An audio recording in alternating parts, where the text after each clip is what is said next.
చంద్రశేఖరరావు గారు, హరీష్ రావు గారు, లేకపోతే తారక రామారావు గారు అయినా దేశ భద్రతకు సంబంధించిన విషయంలో, రాష్ట్ర అభివృద్ధి విషయంలో మేము ఎక్కడ కాంప్రమైజ్ కాలేదు అధ్యక్ష. పొలిటికల్ విల్తో మేము దాని రాజకీయ ప్రేరేపితమైన నిర్ణయాల వైపు మేము ఎన్నడూ వెళ్ళలేదు అధ్యక్ష.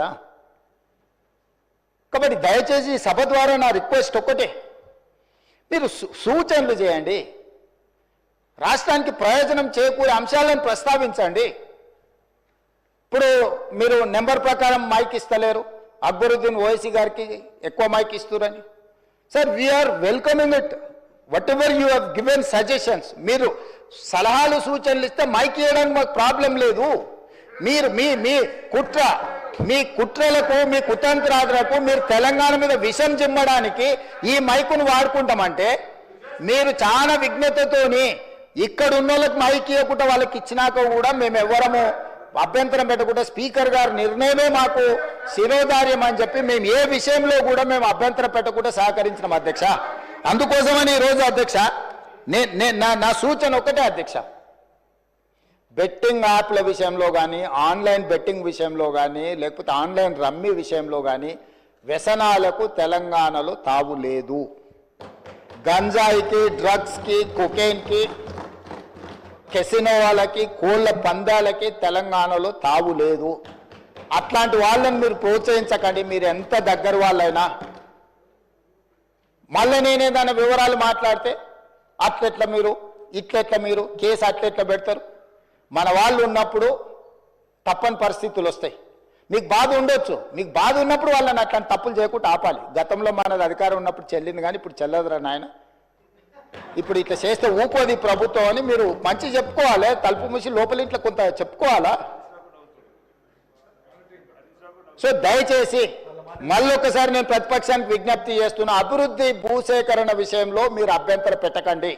నష్టపరిహారం ఇద్దామా, ఏమిద్దామో చెప్పండి, ఓపెన్ డిబేట్ ఫర్ దట్.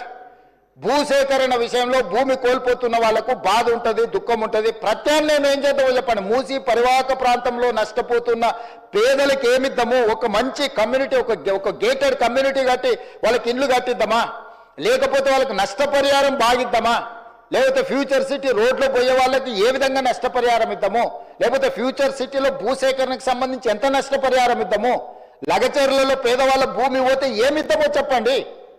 ఇది ప్రభుత్వ ఖజానాలో నుంచి ఇచ్చేది ఎవరు, వాళ్ళు కానీ నేను కానీ ఎవరు మన ఇళ్లలో నుంచి తీసిస్తలేము. ప్రభుత్వ ఖజానా నుంచి అభివృద్ధిలో వాళ్ళు సహకరించినప్పుడు వాళ్ళకు రూపాయి ఎక్కువ నష్టపరిహారం ఇచ్చి వాళ్ళని ఆదుకునే బాధ్యత మనది. వాళ్ళకు ఉపాధి కల్పించే అవకాశం ఉంటే వాళ్ళకు ఉపాధి కల్పిద్దాం, వాళ్ళ కుటుంబాలకు ఉద్యోగ అవకాశం కల్పించేది ఉంటే ఉద్యోగ అవకాశం కల్పిద్దాం. కానీ భూసేకరణనే మేము అడ్డుకుంటాము, మేము ముందుకే పోనీయము. వేసిన ఆయన మీ దాంట్లోనే తీసుకోరు, కరెక్ట్, మంచి క్వశ్చన్ అడిగాడు. మల్లన సాగర్లో కేసులు వేసిన ఆయన వాళ్ళ దాంట్లోనే తేలేడు, పాలమూరు రంగారెడ్డిలో కేసు వేసిన ఆయన వాళ్ళ దాంట్లోనే తేలేడు. వీరం హర్షవర్ధన్ రెడ్డి కేసు వేసిండు అధ్యక్ష పాలమూరు రంగారెడ్డిలో, ఎంబడే అక్కడనే పక్కన కూర్చున్నాడు అధ్యక్ష. సభ్యుడు ఇక్కడ లేడు, కానీ కేసులు వేసిన వాళ్ళని మొత్తం లిస్టు తీద్దాం. కేసులు వేపించింది వాళ్ళే,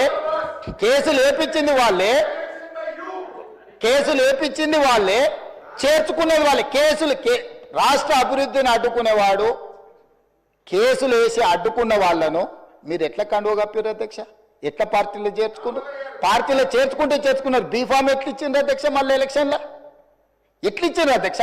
అంటే ఇప్పుడు ఎట్లా మాట్లాడతారంటే 2014 నుంచి ఒకే చట్టం ఉంది కదా అధ్యక్ష. స్పీకర్ పదవి ఉంది, విప్పు పదవి ఉంది, ప్రతిపక్షమే ఉంది.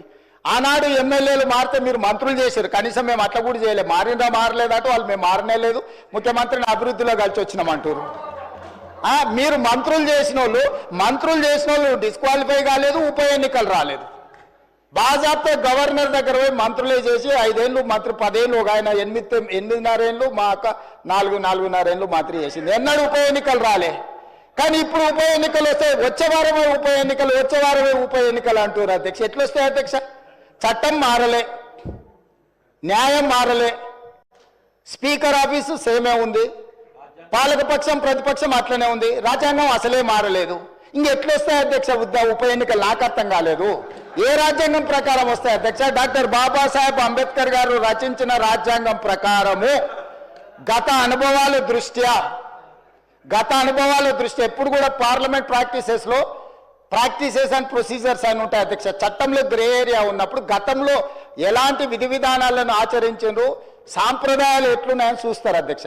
2014 నుంచి 2019, 2019 నుంచి 2023 వరకు ఏ సాంప్రదాయాలను ఈ సభ ఆచరించిందో అచ్చం గదే సాంప్రదాయాలను మనం ఆచరిస్తాం అధ్యక్ష. అంతే కదా అధ్యక్ష? తమరైనా నేనైనా సేమ్ సాంప్రదాయాలనే ఆచరిస్తాం కదా అధ్యక్ష. సో అందుకోసమని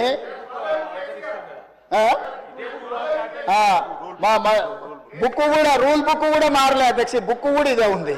బుక్ వారు రాసిందే అధ్యక్ష. ఆ రోజు కమిటీ వేసి ఈ బుక్ ఎవరెవరు కూర్చొని రాసిరు అధ్యక్ష. దీంట్లో పేర్లు కూడా ఉంటాయి అధ్యక్ష.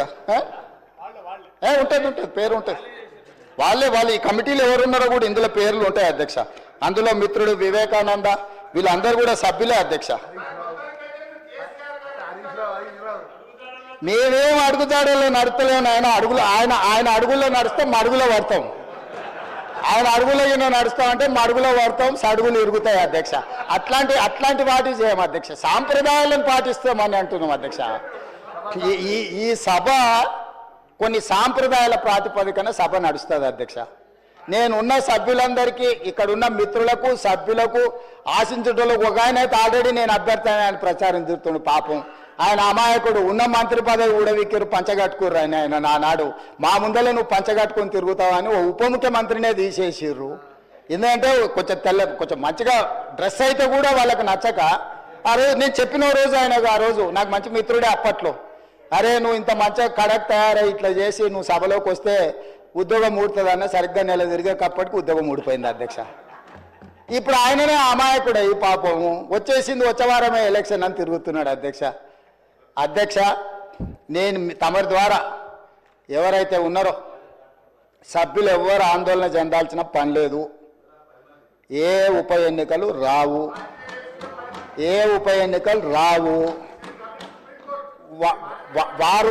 వారి ఉప ఎన్నికలు వారు కోరుకున్నా రావు. ఎందుకంటే ఒకవేళ వారు ఇటొచ్చినా అటొచ్చినా ఎటొచ్చినా ఏ ఉప ఎన్నికలు రావు. అక్కడ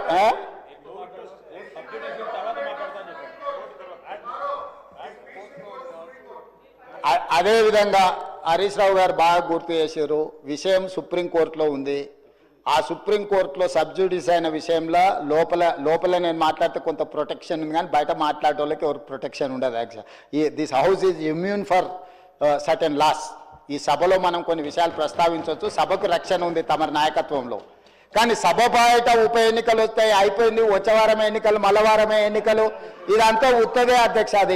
అదేంది జరిగేది లేదు, పోయేది లేదు, ఎవరు ఆందోళన చెందాల్సిన పని లేదు.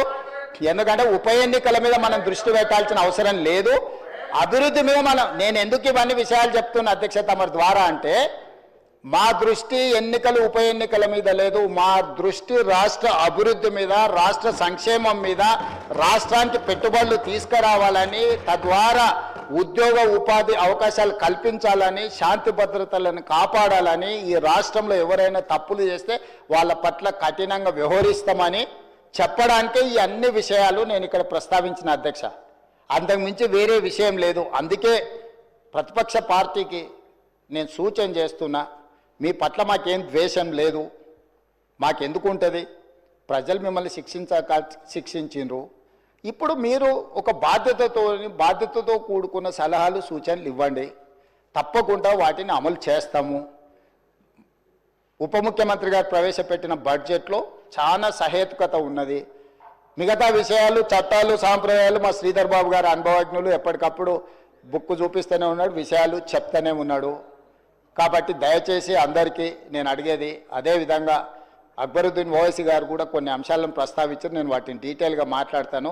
ఏ ప్రతిపక్షమైనా మాకు ఇచ్చే సూచనలే మేము డెఫినెట్గా ఓ సమయంలో నేను హౌస్లో ఉన్నా లేకపోయినా మీరిచ్చే సభ్యులు ఏదైతే కోర్ ఇష్యూస్ రేజ్ చేస్తుండ్రో వాటన్నిటిని నేను వింటూనే ఉన్నా, చూస్తూనే ఉన్నా.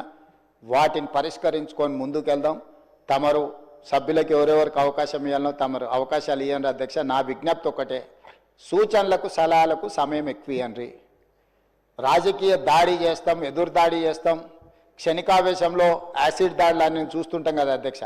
అట్లాంటి యాసిడ్ దాడు లాంటి ఆలోచనలతో ఇక్కడ మాటలు మాట్లాడితే అది రాష్ట్రానికి నష్టం జరుగుతుంది. రాష్ట్రానికి నష్టం కలిగించే మాటలు ఎవరు అక్కడి నుంచి మాట్లాడినా, ఇక్కడి నుంచి మాట్లాడినా, ఎక్కడి నుంచి మాట్లాడినా వాటిని నియంత్రించండి.